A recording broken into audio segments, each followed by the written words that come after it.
সাহায্যকারী পাঠান, একজন অভিভাবক পাঠিয়ে দিন। এই ফিলিস্তিন 9 তারিখ থেকে ইসরায়েল তার হামলা শুরু করেছে, আজকে 16 তারিখ, কালকে 15 তারিখ পর্যন্ত, কালকে 25 তারিখ পর্যন্ত, 26 তারিখ পর্যন্ত এরা এই কয়েক দিনে 7,000 নিরীহ লোককে হত্যা করেছে। 7,000 নিরীহ লোককে হত্যা করেছে। এর মধ্যে 3,000-এর অধিক আছে শিশু। 3,000-এর অধিক শিশু। যুদ্ধ লেখেছে হামাসের সাথে, আক্রমণ করেছে হামাস। তুমি পারলে হামাসের সাথে যুদ্ধ করো, কোনো আপত্তি নাই, কিন্তু নিরপরাধ হাসপাতালের উপরে হামলা কেন? যেখানে হাসপাতালে রুগীরা আছে সেখানে কেন হামলা? নিরপরাধ লোক যারা যুদ্ধের সাথে জড়িত না, সাধারণ জনগণ, যে কোনো যুদ্ধ আইনে, ইসলামী বিধান তো আছেই, যে কোনো পৃথিবীতে বর্তমান যে যুদ্ধ আইন আছে, যুদ্ধ আইনের সমস্ত আইনের ভিতরে এই কথা নিষিদ্ধ। নিরপরাধ সাধারণ জনগণ যারা আছে, যারা যুদ্ধের সাথে সম্পৃক্ত না, নারী এবং শিশু, তাদের উপরে হাত তোলা, তাদেরকে হত্যা করা নিষেধ। অথচ এই বর্বর ইহুদি সারা বিশ্বের সমস্ত যুদ্ধনীতিকে তোয়াক্কা না করে, সমস্ত যুদ্ধনীতিকে বৃদ্ধাঙ্গুল দেখিয়ে সে হাসপাতালের ভিতরে বোমা মারতেছে। সাধারণ জনগণের যে সমস্ত জায়গায় সাধারণ জনগণের বসবাস, সেই সমস্ত জায়গায় এরকমভাবে তারা বোমা ফেলতেছে। আজ পর্যন্ত খুব একটা হামাসের যোদ্ধাকে হত্যা করেছে খবর পাওয়া যায় না, কিন্তু খবর পাওয়া যাচ্ছে বেসামরিক লোকজন, নারী এবং শিশুদেরকে তারা নির্বিচারে হত্যা করতেছে। নির্বিচারে 3,000-এর অধিক শিশু। এমনকি গাজার অবস্থা এমন, মুসলিম মায়েরা তাদের সন্তানের পায়ে, তাদের সন্তানের গায়ে, হাতে মার্ক পেন দিয়ে নাম লিখে দিচ্ছে, তার বাবার নাম কি, সন্তানের নাম কি লিখে দিচ্ছে। কেন? বোবার আঘাতে বাচ্চাগুলো যদি ছিন্ন বিচ্ছিন্ন হয়ে যায়, এটা যে আমার কলিজার টুকরা সন্তান ছিল সেটা যেন চেনা যায়, এজন্য তারা পায়ে নাম লিখে দিচ্ছে, হাতের সাথে নাম লিখে দিচ্ছে, শরীরের সাথে নাম লিখে দিচ্ছে। কেন এই বর্বরতা?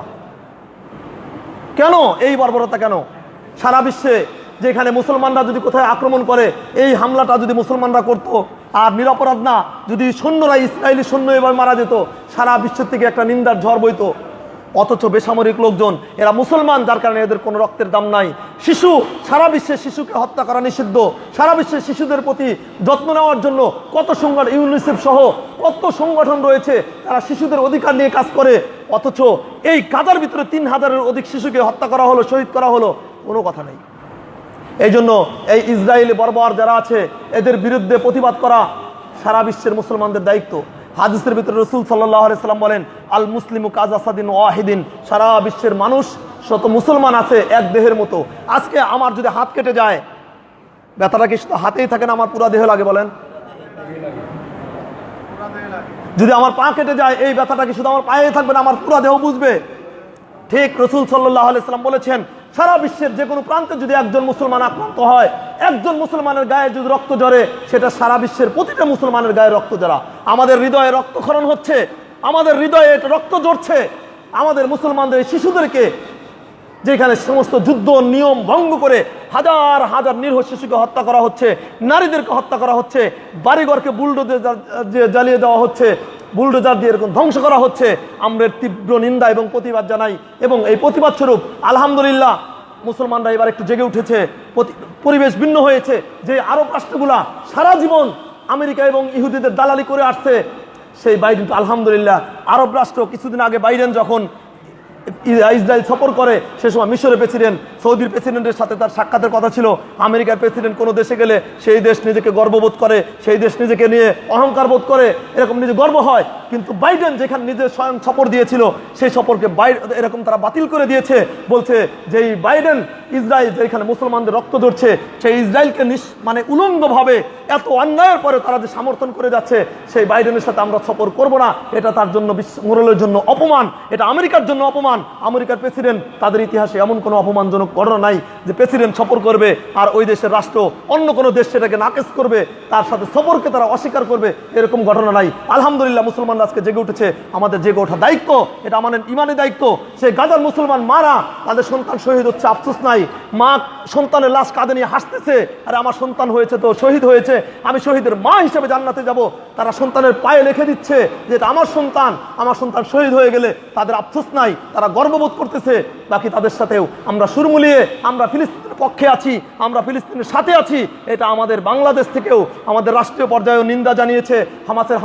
হামাসে যে হামলা হচ্ছে গাজার ভিতরে, সেটা বন্ধ হওয়ার জন্য প্রধানমন্ত্রী ঘোষণা করেছে, দাবি জানিয়েছে। এবং আমরাও মুসলমানরা সারা বিশ্বের যত মুসলমান আছি এই বর্বর হামলার নিন্দা জানাই। একমত আমরা সবাই? এই একমত হলে আজকে বেলকুচি উপজেলা ওলামা পরিষদের পক্ষ থেকে আজকে এই ইসরায়েলের তীব্র হামলার প্রতিবাদে এবং মুসলমানদের সংহতি হিসাবে একটা বিক্ষোভের ডাক দিয়েছে, সমাবেশের ডাক দিয়েছে। প্রত্যেকটা মসজিদ থেকে, বেলকুচির প্রতিটা মসজিদ থেকে মিছিল নিয়ে বাহেলা খাতুন জামে মসজিদের ওখানে যাবে, সেখান থেকে থানার দিকে যাবে। এজন্য আমাদের ইমান দায়িত্ব হিসাবে আমরা যদি মিছিলে একটু শরিক হই, আমরা যুদ্ধে যেতে পারি নাই, আমরা তাদেরকে অর্থ দিয়ে সাহায্য করতে পারিনি, আমরা তাদের পাশে দাঁড়াতে পারিনি, কিন্তু অন্তত মুখে আমরা বিশ্ববাসীকে দেখিয়ে দিতে চাই, ফিলিস্তিনদেরকে বলে দিতে চাই, ফিলিস্তিন তোমরা একা নাও, তোমাদের সাথে আমরাও আছি।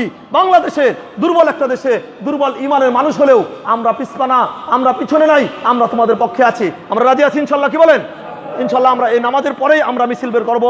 বাজার থেকে আমাদের এখানে মিছিল নিয়ে আমরা আল আমান বাহেলা খাতুনের দিকে যাব, ওইখান থেকে মিছিল আরো বিভিন্ন জায়গায় থেকে জমা হবে, আমরা যাব। অনেকে আমরা খানা খাই নাই, পেরেশানি আছি, একটা দিন খানা না খেলে মারা যাবে। ওই গাজার মুসলমানরা খানা কই খাচ্ছে? তাদের বাড়িঘর নাই, তারা খাবে কোথায়? আর একবেলা যদি আমরা খাবারকে পরিহার করি খুব ক্ষতি হয়ে যাবে। আমরা ওই মুসলমানদের পক্ষ থেকে আমরা ইনশাল্লাহ এখান থেকে মিছিল নিয়ে যাবো। একান্তকার ব্যস্ততা থাকলেও আমরা বেশি দূর যেতে না পারলেও আমরা মিছিলের সাথে শরিক হয়ে আমরা মিছিল নিয়ে এখান থেকে স্লোগান দিয়ে আমরা বের হয়ে যাব। আমরা মিছিলে যে যতটুকু পারি, একান্ত যদি পুরো যেতেও না পারি, বাস আমরা মাঝখান থেকে কেটে পড়বো, কিন্তু আমরা এখানে যাবো। রাজি আছি সবাই ইনশাল্লাহ? আমরা নামাজের পর ইনশাল্লাহ মিছিল হবে। আমরা গাবগাছি বাজার ওইখান থেকে ব্যানার টানানো আছে, ওইখান থেকে আমরা মিছিল নিয়ে যাবো ইনশাল্লাহ, যে আমরা যারা সুন্নত করে নিই তারা কাছে সুন্নত করে নিই।